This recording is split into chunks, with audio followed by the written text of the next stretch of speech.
C'est reçu encore. On est le 15 décembre 2020. Alors, je viens sur la trompette ce matin encore et je viens proclamer le retour de notre Seigneur Jésus-Christ. Amen. Soyez bénis et que sa grâce vous soit renouvelée. Amen. Alors, je viens apporter un petit message du Seigneur. Amen. Avant de me lancer dans l'enseignement que j'ai pour vous aujourd'hui. Alors, c'est un rêve que j'ai fait ce matin. Alors, je me suis couchée, je pense peut-être pour un petit, comme 15 à 20 minutes. Et là, je fais un rêve. Et dans le rêve, alors je regarde une porte, ok? Je regarde une porte et puis il y a quelqu'un qui est à la porte, mais il est de dos. Alors je vois la personne de dos. Et pendant que je vois la personne, je sais que c'est le messager de la fin, c'est c'est Malachie, celui dont Malachie parle. J'enverrai mon messager et puis, attendez, je vais le lire. Alors, je vais le lire tantôt. Alors, il dit, voici, j'enverrai mon messager, il préparera le chemin devant moi. Et soudain entrera dans son temple le Seigneur que vous cherchez. Et le messager de l'alliance que vous désirez, voici, il vient, dit l'Éternel des armées. Alors, je vois la personne, amen, de dos, et elle remplit presque la porte, parce que quand il y a un être humain à une porte, on voit que la porte est presque remplie. Mais entre là où la personne est tenue, amen, il y a quand même des petits bouts. Ou par exemple, un enfant peut venir se glisser. Exemple, un enfant de 4, 5, 6 ans peut venir se glisser. Pas un ado, mais un enfant peut venir se glisser là où la personne est, parce que la personne prend, et quand même, c'est un adulte qui est là. Alors je regarde ça, et je vois le messager de la fin en train de battre la musique. À l'intérieur, là où il est, de la salle où il est, il y a des personnes qui sont là-bas, qui sont très très attentives à ce que le messager de la fin est en train de dire, et les personnes sont en train d'écouter le message de la fin. Et il est à la porte, en train de battre la musique. Amen. Comme vous savez, comme quand il y a une chorale et tout ça, là, on bat la musique et tout ça. Il battait la musique. Et dans mon esprit, je savais qu'il battait la musique parce qu'il y avait une fête. Amen. Et on sait que c'est les noces de l'agneau. Alors, quand il battait la musique, je comprenais qu'au fait, voilà le groupe là qui partait pour les noces de l'agneau. Amen. Alors, donc, quand je suis sortie de là, je suis sortie de mon rêve, le Seigneur m'a dit, la porte est en train de se fermer. Et il n'y a presque plus le temps. Et puis, effectivement, le fait qu'il m'ait montré des petits endroits où quelqu'un pouvait se glisser encore, c'était pour me montrer combien la porte était fermée. Mais la porte était fermée, ce n'était pas une porte, un battant qui fermait la porte, mais le Seigneur me montrait que c'est le messager de la fin qui ferme la porte. Amen. C'est lui qui ferme la porte. Alléluia. Alors, donc, pendant que j'étais en train de... j'ai pris quand j'ai eu ce rêve que le Seigneur m'a dit de partager le message pour dire que la porte est en train de se fermer, il m'a aussi donné ces passages-là que je vais vous lire. Alors, lisons d'abord Apocalypse 13, le verset 5 à, je pense, à 9, à 10, voilà, à 9. Ok. Et il lui fut donné une bouche qui proférait des paroles arrogantes et des blasphèmes. Il lui fut donné le pouvoir d'agir pendant 42 mois. Amen. L'homme, le leader politique, pendant 42 mois. Écoutez bien. Et il ouvrit la bouche pour proférer des blasphèmes contre Dieu, pour blasphémer son nom, son tabernacle et ceux qui habitent dans le ciel. Et il lui fut donné de faire la guerre aux saints et de les vaincre. Et il lui fut donné autorité sur toute tribu, tout peuple, toute langue et toute nation. Et tous les habitants de la terre l'adoreront. Ceux dont le nom n'a pas été écrit dès la fondation du monde dans le livre de vie de l'agneau qui a été immolé. Si quelqu'un a des oreilles qu'il entende, si quelqu'un mène en captivité, il ira en captivité.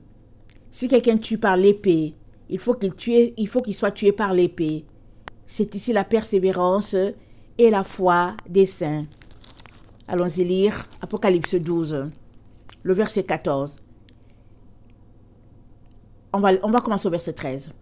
Quand le dragon vit qu'il avait été précipité sur la terre, il poursuivit la femme qui avait enfanté l'enfant mâle. Et les deux ailes du grand aigle furent données à la femme afin qu'elle s'envolât au désert, vers son lieu, où elle est nourrie un temps, des temps et la moitié d'un temps, loin de la face du serpent. Ça fait 42 mois. Ça fait 3 ans et demi, ça fait 1260 jours. Et de sa bouche, le serpent lança de l'eau comme un fleuve derrière la femme afin de l'entraîner par le fleuve. Amen. Et la terre secourut la femme, et la terre ouvrit la bouche et engloutit le fleuve que le dragon avait lancé de sa bouche. Amen. Et le dragon fut irrité contre la femme et il s'en a fait la guerre au reste de sa postérité. Amen. Alors, on comprend ici que... Attendez, avant que j'explique ici, on va lire Apocalypse 11 aussi. Le messager de la fin. Et on me donna un roseau semblable à une verge en disant, lève-toi, mesure le temple de Dieu, l'autel et ceux qui y adorent. Mais le parvis extérieur du temple, laisse-le en dehors et ne le mesure pas, car il a été donné aux nations. Elles fouleront au pied la ville sainte pendant 42 mois. Je donnerai à mes 2 témoins le pouvoir de prophétiser revêtus de sac pendant 1260 jours. Ce sont les 2 oliviers et les 2 chandeliers qui se tiennent devant le Seigneur de la terre. Si quelqu'un veut leur faire du mal, du feu sort de leur bouche et dévore leurs ennemis. Et si quelqu'un veut leur faire du mal, il faut qu'ils soient tués de cette manière. Ils ont le pouvoir de fermer le ciel, afin qu'il ne tombe point de pluie pendant les jours de leur prophétie. Ils ont le pouvoir de changer les eaux en sang et de frapper la terre de toute espèce de plaie chaque fois qu'ils le voudront. Quand ils auront achevé leur témoignage, la bête qui monte de l'abîme leur fera la guerre, les vaincra et les tuera. Leurs cadavres seront sur la place de la grande ville, qui est appelée dans un sens spirituel Sodome et Égypte, là même où leur Seigneur a été crucifié. Les hommes d'entre les peuples, les tribus, les langues et les nations verront leurs cadavres pendant 3 jours et demi, et ils ne permettront pas que leurs cadavres soient mis dans un sépulcre. Et à cause d'eux, les habitants de la terre se réjouiront, seront dans l'allégresse et ils s'enverront des présents, les uns aux autres, parce que ces 2 prophètes ont tourmenté les habitants de la terre. Après les 3 jours et demi, un esprit de vie venant de Dieu entra en eux. Ils se tinrent sur leurs pieds. Et une grande crainte s'empara de ceux qui les voyaient. Et ils entendirent du ciel une voix qui leur disait, « Montez ici. » Et ils montèrent au ciel dans la nuée. Et leurs ennemis les virent. À cette heure-là, il y eut un grand tremblement de terre. Et la 10e partie de la ville tomba. 7000 hommes furent tués dans ce tremblement de terre. Et les autres furent effrayés et donnèrent gloire au Dieu du ciel. Le second malheur est passé. Voici, le 3e malheur vient bientôt. Dans une vidéo, ou bien 2, j'avais déjà partagé combien le premier malheur, c'était le Covid. Amen. Pourquoi malheur? Parce que ça vient par les hommes. Parce que c'est le nouvel ordre mondial qui est organisé. Ils ont mis en place leur stratégie, amen, pour écraser le peuple de Dieu, pour les asservir, amen. Alors, le Covid, c'est le premier malheur, amen. Et le 2e malheur, ça arrivera après la mort des 2 témoins. Bien entendu, c'est encore le nouvel ordre mondial, amen, qui aura délégué, ou bien avec l'aide de la bête qui sort de l'abîme, qui tuera les 2 témoins de la fin, amen. Et après cela, il y aura un tremblement de terre, et puis bon voilà, et ils vont s'élever en direction du ciel, amen, de la présence de Dieu. Et une chose est sûre, quand ils vont ressusciter, parce qu'après 3 jours et demi, ils vont ressusciter, quand ils vont ressusciter, ils vont marquer le bal de la résurrection, amen. Ceux qui nous ont précédés, qui sont morts dans le Seigneur, vont ressusciter, amen. Et puis, ceux-là qui sont vivants, qui au fait s'apprêtent, amen, seront aussi enlevés. La seule chose qu'on doit savoir, c'est qu'il y aura très peu de personnes qui seront enlevées à la première résurrection. Amen. Il y aura très peu de personnes. Il y a d'autres qui se réveilleront. Amen. Et c'est ça qui explique que dans Apocalypse 12, on a lu, et de sa bouche, Apocalypse 12, verset 15, et de sa bouche, le serpent lança de l'eau le serpent lança de l'eau comme un fleuve derrière la femme afin de l'entraîner par le fleuve. Et la terre secourut la femme, et la terre ouvrit sa bouche et engloutit le fleuve que le dragon avait lancé de sa bouche.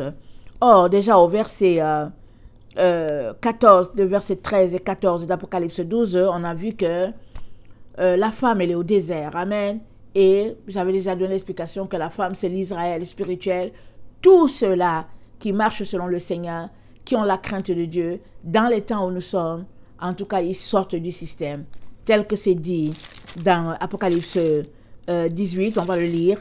Dieu nous a dit quoi? Il a dit, Apocalypse 18, le verset 4, il a dit, j'ai entendu du ciel une voix qui disait, sortez du milieu d'elle, mon peuple, afin que vous ne participiez point à ses péchés et que vous n'ayez point part à ses fléaux.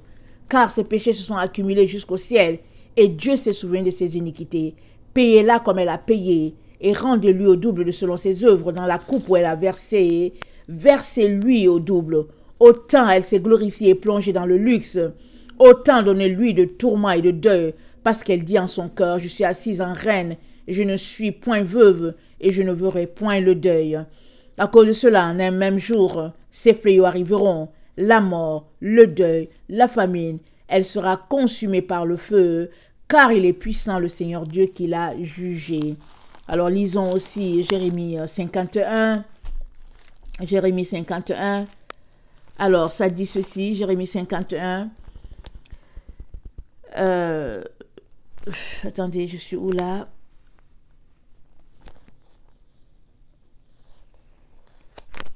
Excusez-moi. Jérémie 51, le verset 5. Car Israël et Juda ne sont point abandonnés de leur Dieu. Amen. Israël et Juda ne sont point abandonnés de leur Dieu. Et de leur Dieu, l'Éternel des armées. Et le pays des Chaldéens est rempli de crimes contre le Saint d'Israël. Fuyez Babylone et que chacun sauve sa vie, de peur que vous ne périssiez dans sa ruine. Car c'est un temps de vengeance pour l'Éternel. Il va lui rendre selon ses œuvres. Amen. Dieu va rendre à Babylone selon ses œuvres. Et Babylone, le monde entier est devenu Babylone. Le monde entier est devenu Sodome. Le monde entier est devenu Égypte. Et Dieu nous demande de sortir du système. Autant avec sa façon de faire, parce que bientôt, tous ceux-là qui n'auront pas pris la puce ne pourront ni acheter ni vendre. Et c'est le groupe qui va se cacher, parce qu'ils seront un peu terrés à quelque part, parce qu'on va leur faire la guerre, on va les chasser. Les gens qui aiment tant la mode, les cellulaires et tout, ils vont les jeter, parce que bon, vous savez que on est repéré tout de suite avec son cellulaire et tout. Alors, ce sera vraiment un temps vraiment où les gens seront aux aguets. Amen, aux aguets. Alors, c'est pourquoi j'ai encouragé beaucoup, je nous ai toujours encouragé à sortir du système, à se faire un stock, à acheter de la nourriture non périssable, même si ce n'est pas ce qu'on aimerait manger, mais au moins on peut manger. Amen. Alors, c'est sûr qu'avec ce qu'on a dans la maison, on peut dire, est-ce qu'on peut tenir avec ces choses-là pendant 42 mois, pendant 3 ans et demi? Je ne sais pas. Quand est-ce que ça commence? Quand est-ce que ça a fait les 42 mois? Une chose est sûre, les 42 mois, ce sera au moment où les messagers de la fin vont commencer leur témoignage. Maintenant, est-ce que on saura exactement quand est-ce qu'ils auront commencé? Pas forcément. Si on n'est pas dans le même secteur qu'eux. Souvent, quand les gens mettent les choses en ligne, le temps que ça nous parvienne, alors la personne a déjà commencé à prophétiser. Mais une chose est sûre, avec ce qu'ils font, tel que décrit dans Apocalypse 11, comment, au fait, leurs ennemis meurent, comment ils apportent le jugement de Dieu, c'est sûr et certain que quelqu'un finira par mettre cela en ligne pour dire, voilà ce qui se passe. Est-ce que ce n'est pas ici le message dont Dieu parle dans Apocalypse 11? Alors, nous autres, nous devons comprendre que nous devons nous préparer parce que c'est un temps, c'est quelque chose qui va arriver et puis ça arrive dans notre temps. Alors, je l'ai aussi déjà mentionné plus d'une fois, Apocalypse est en train de se dérouler sous nos yeux. Sous nos yeux. Et Daniel a dit, je vais lire Daniel. Daniel, c'est juste après Ézéchiel. Daniel 12, le verset 3 dit, ceux qui auront été intelligents brilleront comme la splendeur du ciel. Et ceux qui auront enseigné la justice à la multitude brilleront comme les étoiles à toujours et à perpétuité. Daniel 12, le verset 8. Et j'entendis, mais je ne compris pas. Et je dis, mon Seigneur, quelle sera l'issue de ces choses? Il répondit, va, Daniel, car ces paroles seront tenues secrètes et scellées jusqu'au temps de la fin. Plusieurs seront purifiés, blanchis et épurés. Les méchants feront le mal et aucun des méchants ne comprendra. Mais ceux qui auront de l'intelligence comprendront.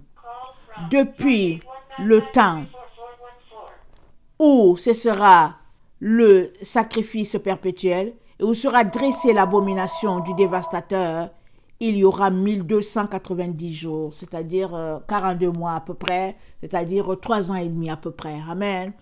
Alors, donc, Daniel a déjà prophétisé et quand on a lu Apocalypse, excusez-moi pour le téléphone, 12 et puis 11 et tout ça, on voit bien que le Seigneur a bien mentionné cela.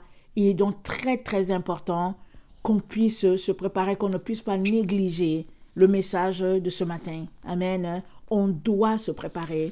Et puis j'aimerais aussi terminer en partageant un rêve que le Seigneur m'avait donné en 2004. Amen. Alors c'est un rêve qui m'avait vraiment saisi. Je ne comprenais pas grand-chose, mais ça m'avait saisi. Amen. Et puis dans ce rêve-là, amen. Dans ce rêve-là, le Seigneur me parlait. Attends, excusez-moi, je vais m'arrêter là pour maintenant. Je vais partager le rêve dans une autre vidéo parce que le téléphone, il fait pas mal de bruit. Et puis, je vais vous le partager dans l'autre vidéo. Amen. Je vais m'arrêter là comme ça. Soyez bénis. Et puis, que sa grâce vous soit renouvelée. Merci, merci.